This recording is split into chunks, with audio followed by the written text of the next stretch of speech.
तर ठाकरेंसोबत जे आहेत ते दिल्लीत दिसतील असं संजय दिना पाटील यांनी म्हटलंय।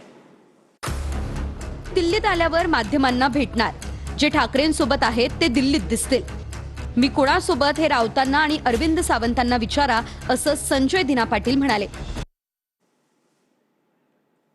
आणखी एक महत्त्वाची बातमी, खासदार ओमराजे निंबाळकरांवर नेटकरी चांगले संतापलेले आहेत। ओमराजेंचे सोशल मीडियावर एका दिवसात 6000 फॉलोअर्स कमी झाले। तर खासदार ओमराजे निंबाळकर यांच्यावर नेटकरी संतापलेले आहेत। काल पण कमेंट्सचा पाऊस आपण पाहिलेला होता।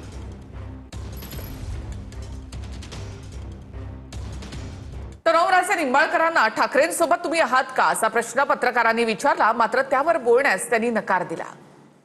तुम्ही दिल्लीला जाऊन आलात का? नाही नाही नाही नाही नाही, माहिती अशी आहे की तुम्ही दिल्लीतनं परत पुण्यात येत आहे। नाही हो, मग तुम्ही दिल्लीला गेलातच नाही का? मला काय म्हणायचं, फोन चालू राहिला असता का मला मग दिल्लीतून पुण्यात येणं? तुम्हाला तानाजी सावंत हे दिल्लीला घेऊन गेले अशी माहिती मिळते। नाही नाही नाही कारण इकडे काही ठाकरे गटाच्या पदाधिकाऱ्यांनी प्रेस घेतली, त्यांचं म्हणणं रात्री तुम्ही दिल्लीला गेलाय।